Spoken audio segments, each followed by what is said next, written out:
पहले किसी तरफ पर्याय कहीं पता नहीं है तो उसको लगेगा ये कौन सी बात है, काय की बात है, क्या भैया। तो यह बहुत सूक्ष्म चर्चा है।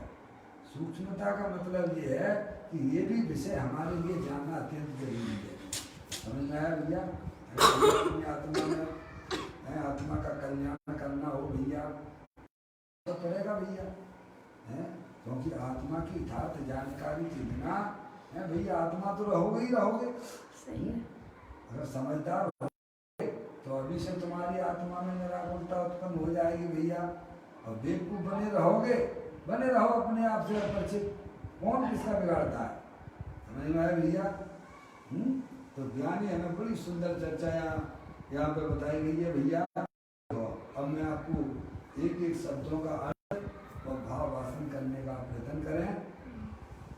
कहते हैं त्रिकाले ध्रुव स्वभाव सार है, क्या भैया?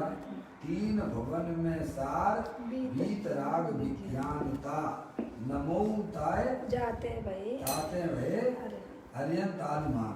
तीन भुवन में अगर कोई सारूप वस्तु है तो वह अपना त्रिकाले ध्रुव समझ में आया?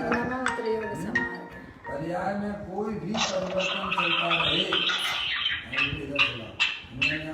पर्याय में कोई भी परिवर्तन चलता रहे, वह परिवर्तन पर्याय में होता है, वह त्रिकालिक ध्रुव भगवान आत्मा के अंदर होता नहीं है। समझ में आया भैया? देखिएगा यहाँ कहते हैं तीन त्रिकालिक, देखिए त्रिकालिक ध्रुव स्वभाव सार है, जो निगोद में सोई में सोई मोक्ष मजाल है भैया।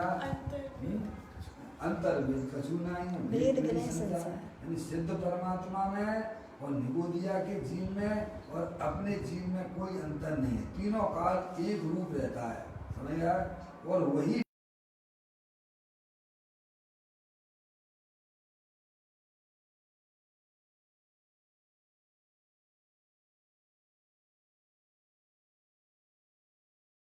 शरीर है कि इसके अंदर जो रहने वाली चेतनेश्वर वस्तु में हूँ। तीनों काल रहता, कब और ऐसा कौन सा समय रहता है जिस समय हम जानने वाले नहीं होते हैं, क्या भैया? अभी आप मनुष्य पर्याय में देख लीजिए आप, कब से हो, किसी की उम्र 50 साल की है, किसी की 60 की है, किसी की 70 की है भैया, हैं? तो उस पर्याय में आप देखिएगा, इस मनुष्य पर्याय के ही आंकड़ों को देखिएगा, है भैया, उसमें हर समय जानने का काम चलता है कि नहीं चलता है। भले ही परिणामों में जो भी परिवर्तन होता हो, कैसे भी संक्लेश परिणाम होते हों, उस समय भी वो जानने वाला कार्य चल रहा है कि नहीं चल रहा है? चल रहा है। शरीर कोई भी हो, अंदर माल को देखिए, ये बारदाने को मत देखिए, बारदाने से प्रेम मत कीजिए, क्या भैया? लौकिक में हम जो भी चीज खाते हैं वो छिलका उतार के ही तो खाते होगे भाई। सही बात है। बादाम की मिगी खाना होती है तो कैसे खाते हो? हैं? अरे केला भी खाना होगा तो कैसे खाते हो? अरे छिलके को गोड़ करके है भैया दूर करके ही तो खाते होगे, अंदर माल है। ये शरीर रूपी ये तो बारदाना है, अंदर ज्ञानेश्वर भगवान आत्मा बैठा हुआ है, वो मैं हूँ। समझ में आया भैया? कभी भी हमने उसकी खबर ही नहीं ली है भाई साहब, कभी जाना ही नहीं है। ऐसा शक्तिशाली भगवान आत्मा देवर में विराजमान है। भगवान आत्मा कहें तो आप अपने आप को समझना। समझ में आया? हम सब आत्मा है। समझ में आया भैया? देखो अभी कहते हैं त्रिकालिक ध्रुव स्वभाव सार है, तीनों काल एक रूप रहने वाला, जिसमें परिवर्तन बिल्कुल भी नहीं होता है। परिवर्तन होता है तो पर्याय में होता है भैया। पर त्रिकालिक ध्रुव भगवान आत्मा जो पावर हाउस की तरह, क्या कहा भैया? इलेक्ट्रिक पावर हाउस है ना भैया, है ऐसा जीवन में विराजमान भगवान आत्मा अपने ऊर्जा रूपी पावर हाउस अंदर में विराजमान है। अब देखो यहाँ त्रिकालिक ध्रुव स्वभाव सार है भैया। आप लोगों को बात करनी है तो बात ही कर लो, हैं, थोड़ा ध्यान दो भैया। आप हमसे परोक्ष रूप में बात हो रही है, प्रत्यक्ष में होते तो मैं आपको रोक भी देता। आपकी जितनी जिम्मेदारी है भैया वो तो कम से कम निभाओ। हैं, क्या कहते हैं, त्रिकालिक ध्रुव स्वभाव सार है।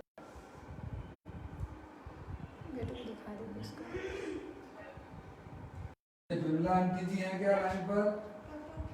आपके यहाँ शोरगुल हो रहा है, कौन से बात कर रहे हो आप लोग? इंदिरा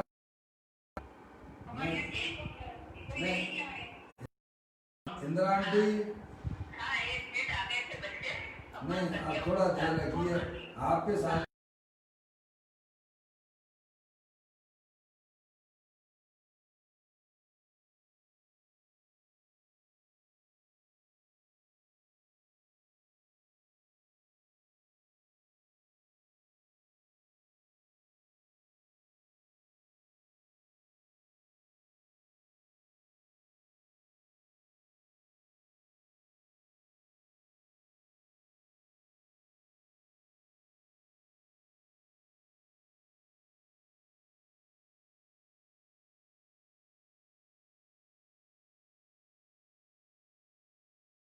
चर्चा है, मैं आप इसीलिए तो ज्ञानी हमें समझाते हैं, ताई सुनो भवि मन थिर आन, जो चाहो अपनो कल्याण।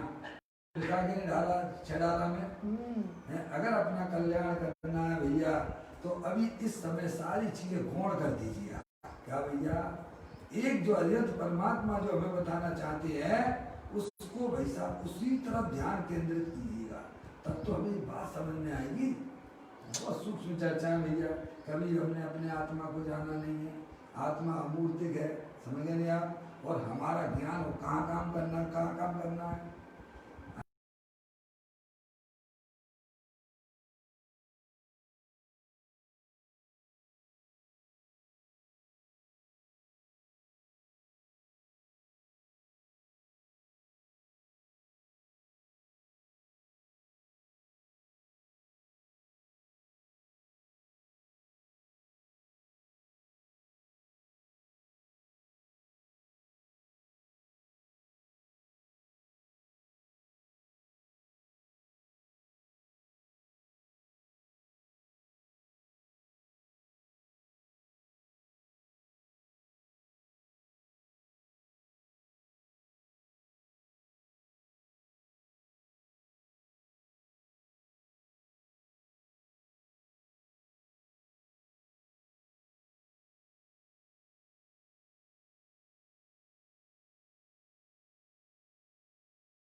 जिन्होंने नियम ले लिया है भैया, भगवान के दर्शन किए बिना भोजन ना करेंगे, लेकिन अब ऐसी स्थिति निर्मित हुई।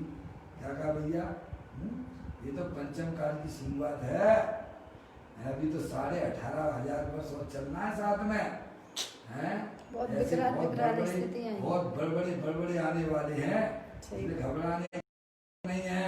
जहाँ आत्मा का ज्ञान होता है वहाँ इनका बिल्कुल भी आत्मा की पर्याय में दुख की पर्याय नहीं होती है। ऐसा कोई अद्भुत बात ज्ञानी हमें समझाते हैं। देख लिया अपने विषय पर बराबर।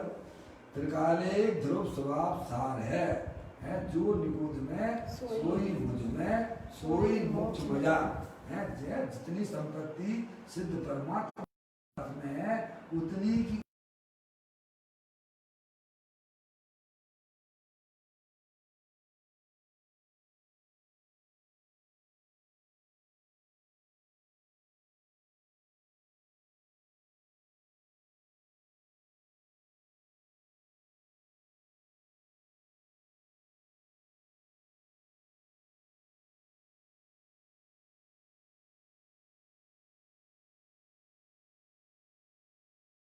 वस्तु वास्तव में सारभूत है। क्या कहा भैया? तीन भुवन में सार विज्ञानता। और भैया आगे क्या बोलते हैं? शिव स्वरूप शिवकार नमो त्रियोग समार्ग। तीन भुवन में अगर कोई सारभूत चीज है तो अपना वह त्रिकालिक ध्रुव भगवान आत्मा है, जो ज्ञान आनंद रूप वस्तु है, विद्वान है। क्या भैया?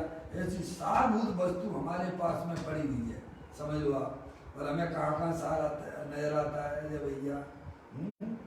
समझ में आया? संयोगों में सार दिखाई देता है, समझ में आए नहीं भैया?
उस जाति का पुण्य का उदय है, आपका इस प्रकार का भी पाप का उदय चल रहा है।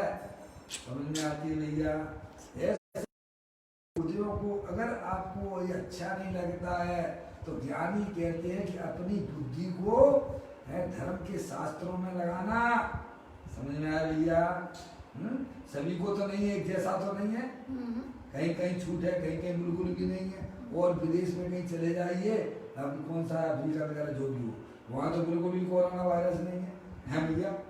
है सब ये पाप की वजह से मिलती है प्रतिकूलता भैया।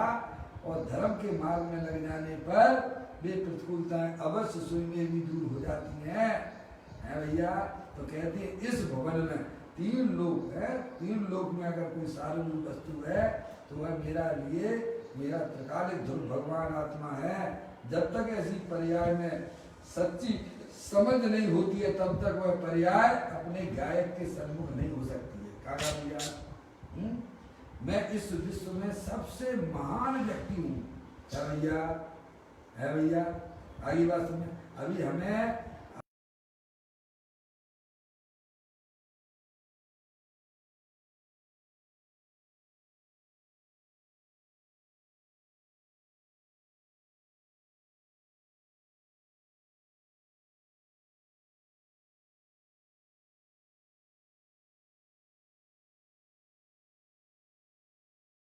अभी तो हमें सहयोग महान लगते हैं, दूसरों की महिमा आती है भैया, हैं? तो ज्ञानी कहते हैं तीन लोक में त्रिलोकी त्रिकालिक ध्रुव स्वभाव सार है। अपनी जो चैतन्य वस्तु है, जो जीवत शक्ति, चित शक्ति, दृषि शक्ति, सुख शक्ति, प्रबुद्ध शक्ति, विबुद्ध शक्ति है, सर्वदृष्टि शक्ति, ऐसी अनंत अनंत शक्तियों का पिंड यह भगवान आत्मा है, सभी के लिए सारभूत है। क्या भैया? अब निगोदिया जीव है, वो तो जानता ही नहीं है, समझ में आए? असंगी पंचीत्रक जीव है, वे तो इसको जानते ही नहीं है। अब इसकी जानकारी संगी पंचेंद्रीय जीव वालों को होती है, समझ में आप? और हम जो है पुण्य की वजह से संगी पंचेंद्रीय जीव है, और कर क्या रहे हैं? कैसा जीवन जी रहे हैं? असंगी जैसा जी रहे हैं भैया। तो संगी पंचेंद्रीय जीवों को ही वास्तव में है भैया सम्यक दर्शन की प्राप्ति होती है। असंगियों तक ये सम्यक दर्शन की प्राप्ति नहीं होती है, लेकिन है तो वो उतना शक्ति वाला। क्या भैया? इसीलिए भैया संगी पंचेंद्रीय जीवों की भी बड़ी उपलब्धि हुई है। पर काय के लिए? कि अगर वे जिन्हें देव परमात्मा के बताए हुए तत्वों का चिंतन करेगा तो उसकी पर्याय में सम्यक दर्शन की प्राप्ति हो जाए। क्या समय? असंगियों तक भले ही वे भगवान आत्मा है, लेकिन वे अपनी पर्याय में असंगी पंचेंद्रिय तक अपनी पर्याय में उन शक्तियों को व्यक्त कर सकते नहीं है। और संगी पंचेंद्रिय अगर करना चाहे तो है भैया, कर सकता है। संगी पंचेंद्रिय जीव चाहे त्रियंच गति का हो, चाहे नारकी हो, चाहे भैया मनुष्य हो, देव गति का हो, है, अगर उसने ठान लिया है कि मुझे तो अपना परिचय लेना है माँ जिनवाणी माता से, है, तो उसे उसकी पर्याय में अवश्य सम्यक दर्शन की प्राप्ति होती है। समझ में आया भैया? इसीलिए हम अभी वर्तमान में इस मनुष्य पर्याय में हैं। कहाँ है भैया? है। और इतनी बढ़िया समागम मिला, जिन्हें देव परमात्मा का समागम मिल गया भैया, और सुनाने वाले भी मिल गए हैं। बस अब जरूरी है मैं अपने श्रुत ज्ञान में इन बातों को भली भांति पहचानने की है। अपनी जिम्मेदारी आपको लेना पड़ेगी, और अपने घर में जो हमने अज्ञानता से जो है गंदगी फैलाई है, तो उसकी सफाई भी मुझे करना होगी। क्या कहा भैया? ऐसी जब तक पर्याय अपनी जिम्मेदारी नहीं लेती है भाई साहब, है, तो उसको कभी भी उसकी आत्मा में कल्याण की पर्याय प्रकट नहीं हो सकती है। तो यहाँ कहते हैं, देखो भैया विषय बहुत सुंदर है, फिर भी आज देखते हैं कितना पूरा हो पाएगा। त्रिकाले ध्रुव स्वभाव सार है, आगे बात समझ, जो तीनों काल एक रूप रहता है, वह चेतनी सर्वस्तु जो अनंत शक्तियों के भंडार वाला है, वही वास्तव में सारभूत है, ये बताया। फिर कहते हैं उसके आश्रय से धर्म होता है। क्या कहा भैया? दूसरी बात क्या कही?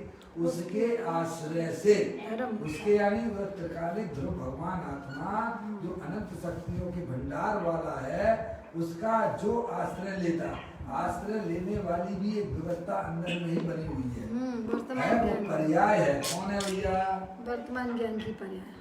द्रव्य किसी का आश्रय नहीं लेता है, आश्रय लेती है तो पर्याय लेती है, वो भी द्रव्य का लेती है। समझ में आई? नहीं, अभी तो अज्ञान दशा में पर का आश्रय ले रही है। क्या भैया? आश्रय के बिना वह पर्याय रहती नहीं है पप्पू भैया। अज्ञान दशा में पर का आश्रय लेती है, और ज्ञान होने पर अपने त्रिकालिक ध्रुव भगवान आत्मा का आश्रय लेती है। पर्याय का काम तो एकमात्र आश्रय लेने का है। जब वह पर का आश्रय लेती है, पर को अपना जानती है, पर को अपना मानती है, और पर का ही लक्ष्य होकर अपनी जिंदगी पूरी कर रही है, वह अनंत संसार का कारण है भैया। और वही पर्याय में जब समझदारी पैदा हो जाती है, तो वह पर्याय पर द्रव्य प्रभाव का आश्रय छोड़ देती है, और अंदर जो त्रिकालिक ध्रुव भगवान आत्मा जो अनंत शक्तियों के भंडार वाला है, समझ में आया? अब उसका जब आश्रय लेती है तो कहते उसके आश्रय से धर्म होता है।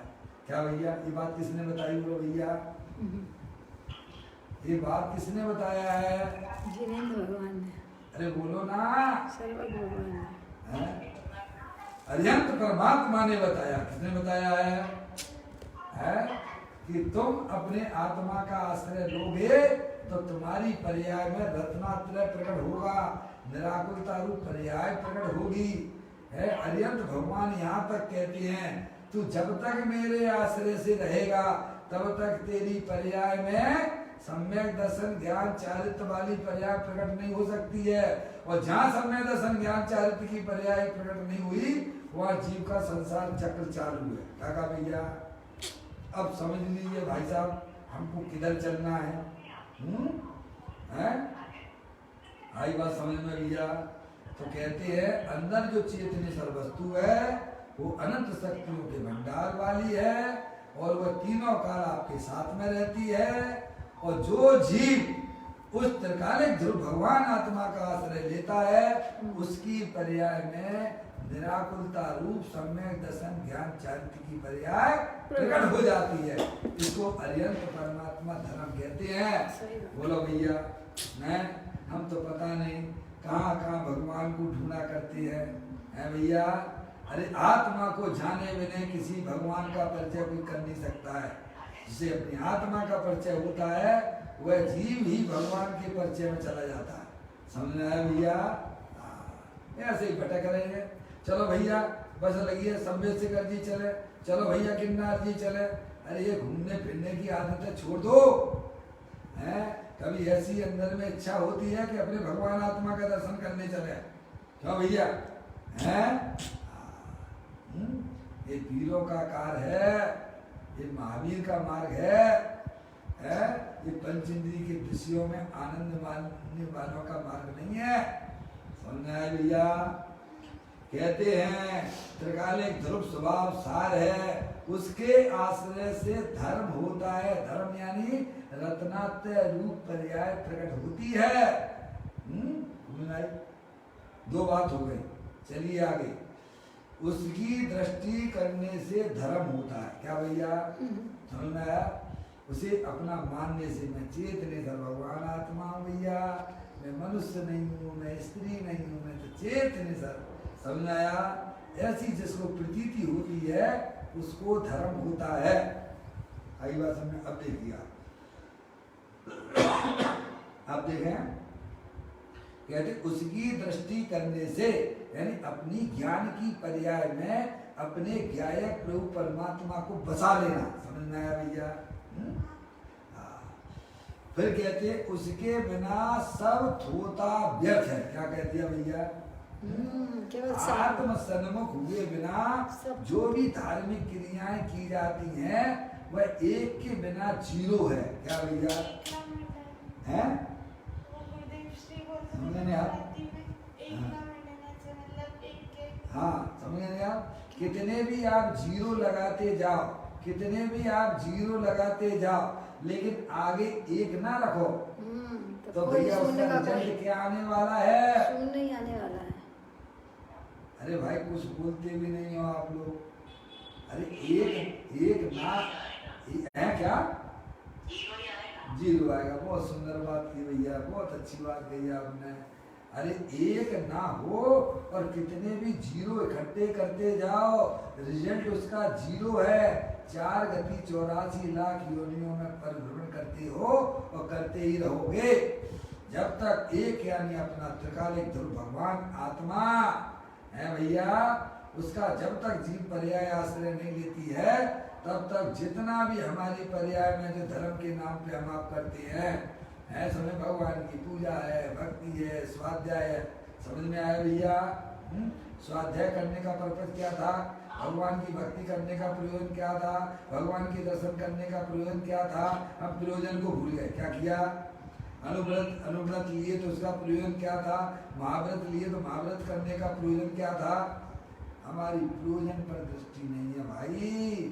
ज्ञानी इसीलिए कहते हैं कि धर्म के नाम पर, क्या भैया, जो इस श्रेणी में नहीं आते हैं, जो भगवान की भक्ति नहीं करते, भगवान की पूजा नहीं करते हैं, भगवान के दर्शन नहीं करते हैं, है भैया, उनका जीवन तो निरोध जाने का है ही।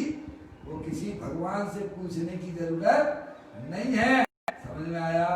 जो के नाम पे धर्म जिसे समझते हैं, समझ में आया कि भगवान की पूजा कर लेंगे, भगवान की भक्ति कर लेंगे, है भैया, भी ज्ञानी समझाते हैं कितना भी आप जो अपनी आत्मा का लक्ष्य छोड़े बिना, आत्मा की दृष्टि किए बिना, आत्मा का यथार्थ परिचय किए बिना, वो सारे आपके थोते हैं। क्या कहा भैया यहाँ पर?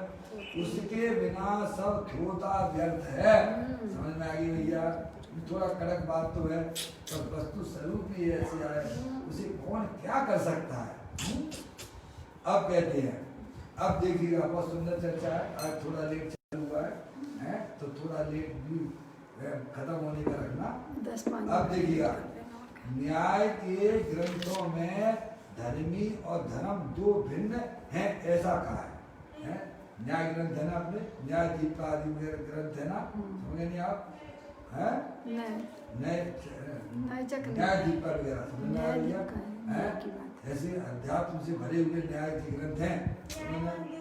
हाँ, न्याय मंदिर है, न्याय मंदिर नाम का ग्रंथ है। ठीक है कि नहीं? देखिए न्याय, ये न्याय देखिए उसमें कहती है न्याय के ग्रंथों में, समझे आप, है धर्मी और धर्म दो भिन्न हैं। अब समझ गए? धर्मी आप मतलब समझ गए क्या है? धर्मी यानी त्रिकालिक ध्रुव भगवान आत्मा और धर्म यानी पर्याय।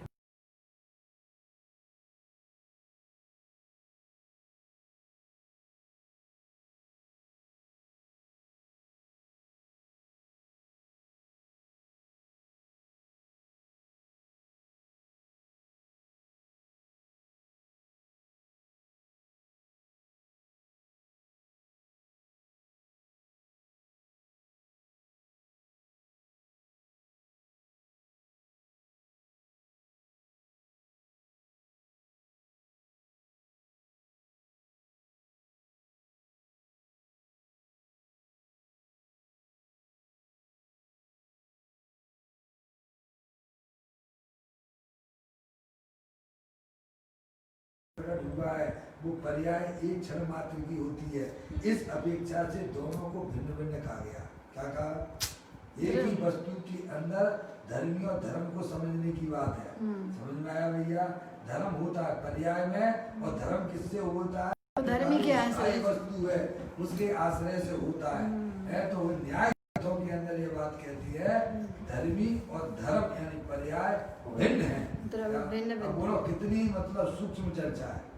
आप समझिए वो उतने मन से कैसे अपन पकड़ पाएंगे इस बात? नहीं पकड़ पाएंगे। और देखिएगा केवल न्याय ग्रंथों में लिखा है सो नहीं है, और भी देखिएगा आगे कहती है न्याय के ग्रंथों में धर्मी और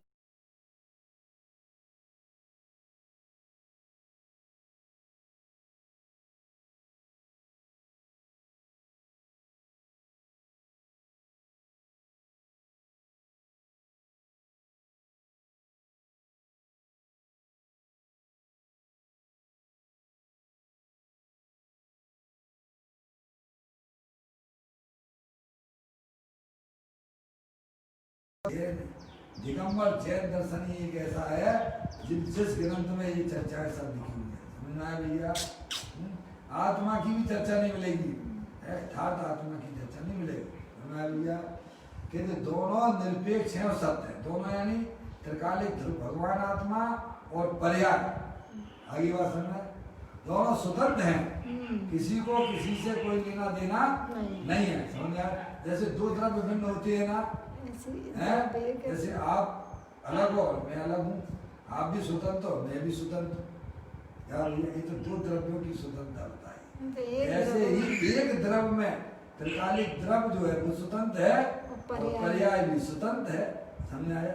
अब ये बात हमें जानना चाहिए कि नहीं जानना चाहिए? इसीलिए तो श्रीमद राजचंद्र जी ने यही तो कहा है जे स्वरूप समझे बिना पामे अनंत समझाऊं ते पद नमो श्री सतगुरु भगवान। अपने आत्मा के स्वरूप को समझना। त्रिकालिक ध्रुव भगवान आत्मा भिन्न है और पर्याय भिन्न है। क्या भैया? दोनों स्वतंत्र है, एक ही द्रव्य है और द्रव्य स्वतंत्र और पर्याय स्वतंत्र है। पप्पू भैया ऐसी बात है भैया, बहुत सुंदर बात है। जब आपको धर्म का गुण का पर्याय का है, जब आपको परिचय होगा ना भाई साहब, आपका जीवन निहाल हो जाएगा। आपको कोरोना वायरस आपके दिमाग में भी नहीं घुसेगा। क्या कहा भैया? है कि बाहर क्या हो रहा है भैया पता ही नहीं पड़ता है। जैसे किसी को टीवी देखने की रुचि हो जाती है ना, गंदी गंदी फिल्में देखते हैं ना, तो बाजू बाजू में क्या होता है तो उसे पता ही नहीं पड़ता क्या हो रहा है। क्या हो रहा है भैया? है भैया? हाँ, ऐसे ही ज्ञानी ने जब से बचना मृत बीतराग नो परम शांत रस मूल औषध जे भव रोग नो कायर नो प्रतिकूल। जिनवाणी माता के वचनों में जिनको प्रतीति होती है, जिनको अच्छे लगते हैं, जिन्हें अमृत के समान लगते हैं, उन्हें बाहर दुनिया में क्या हो रहा है उनकी दो दुनिया से पार चले जाते। कहाँ जाते हैं? अलौकिक है भैया। उनका ज्ञान जो है ना भैया है दुनिया से पार काम करता है। तो कहते हैं भैया दोनों निरपेक्ष हैं, सद हैं भैया। ये द्रव्य पर्याय की ऐसी स्वतंत्रता बताई। किसमें बताई है? ये न्याय के ग्रंथों में बताई है। यहाँ कहते हैं कि समस्त नाशवान भावों से धर्मी दूर है। क्या कह दिया भैया? पप्पू भैया नाशवान पद। आप पप्पू भैया हमारे बहुत स्वाध्यायी है भाई, हैं पप्पू भैया? सभी लोग हैं जो इस तथ्य की बातें सुनते हैं भैया। समझ में आया? क्या कहते हैं? देखिए आप यहाँ कहते हैं समस्त नाशवान भावों से। तो नाशवान भाव कहाँ पर होते हैं भैया? धर्म में होती है कि पर्याय में होती है पप्पू भैया?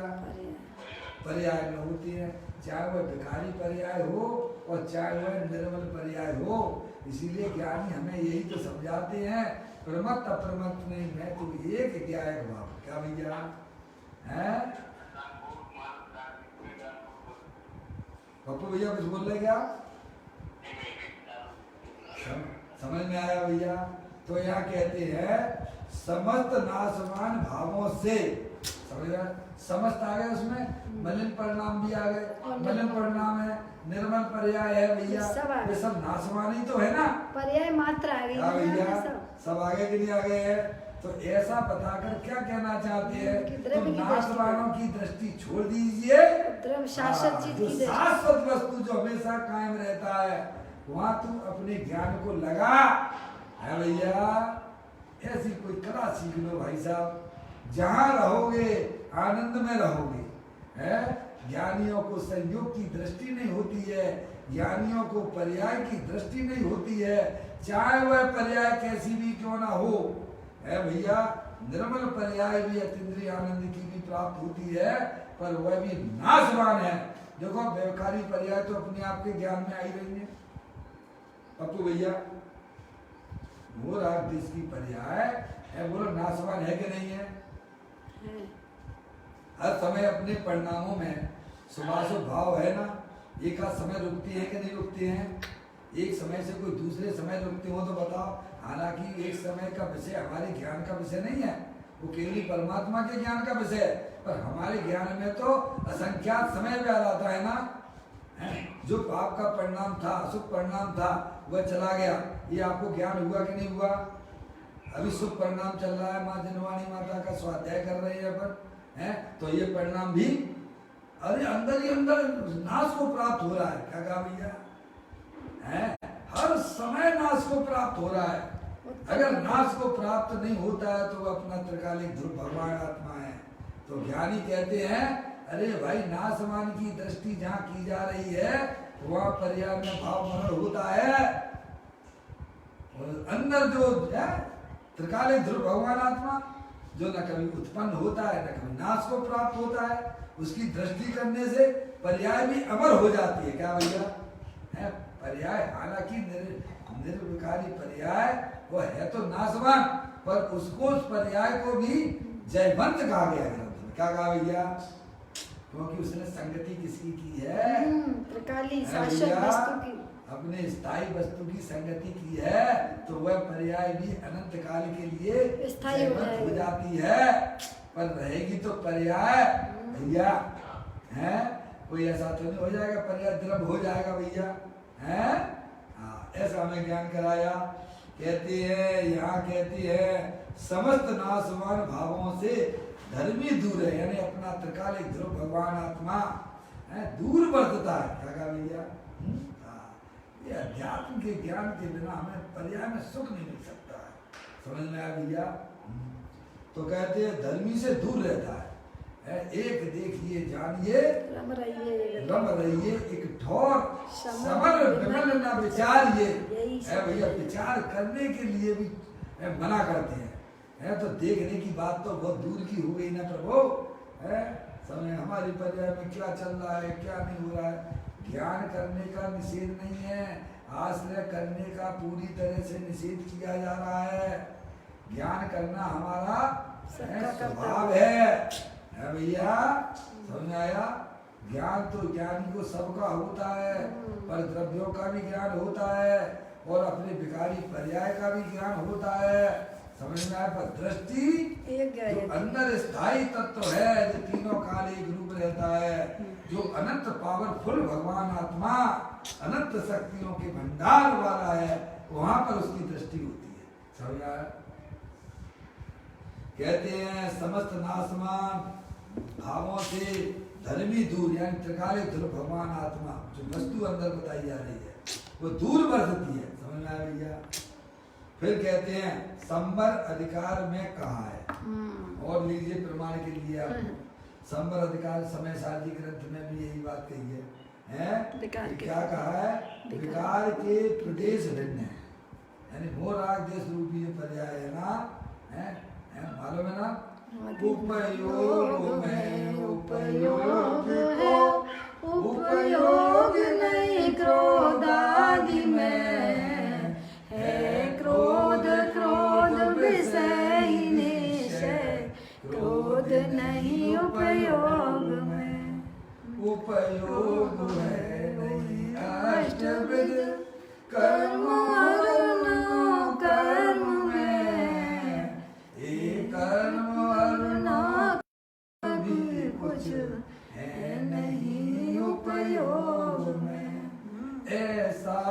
विपरीत ज्ञान जब ही प्रकटता है जीव के। अब विपरीत यानी सच्चा ज्ञान है भैया।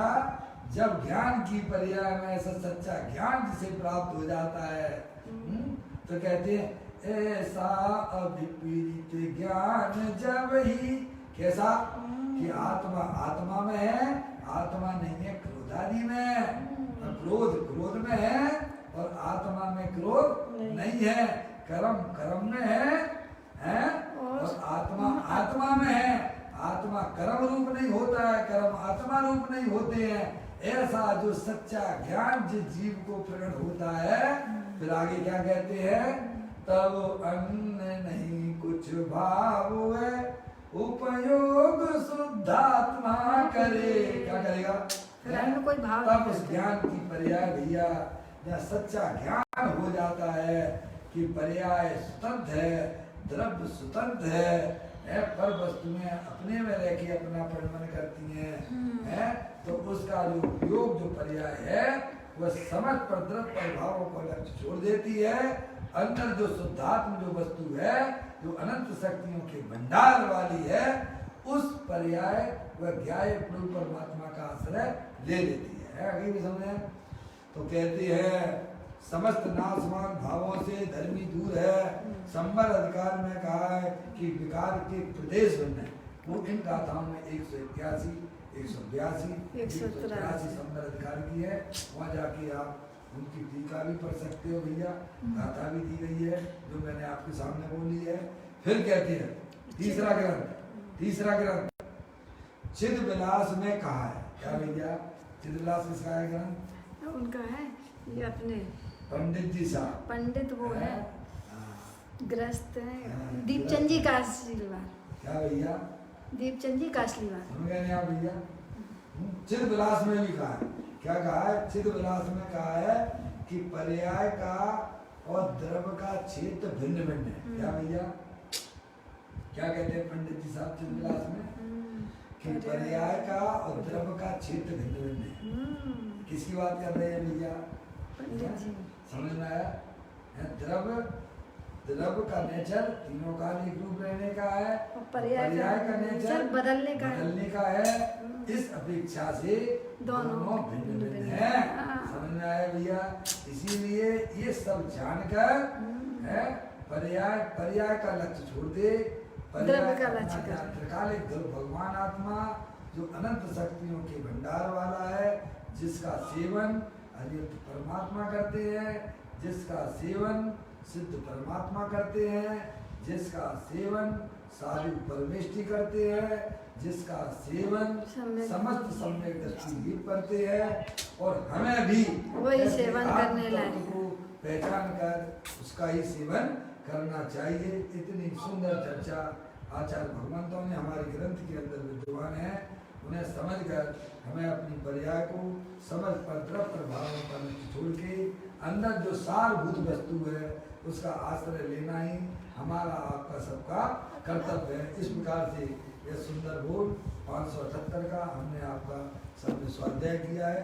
अगली चर्चा अगले बोल की अगली चैतन्य काय सुमरण प्रति क्षण करो रे, भव के अनंत दुख को पल में हरो रे, आश्रय अनंत निज शोक निदान पाओ, गाओ रे नित इसी के गीत गाओ।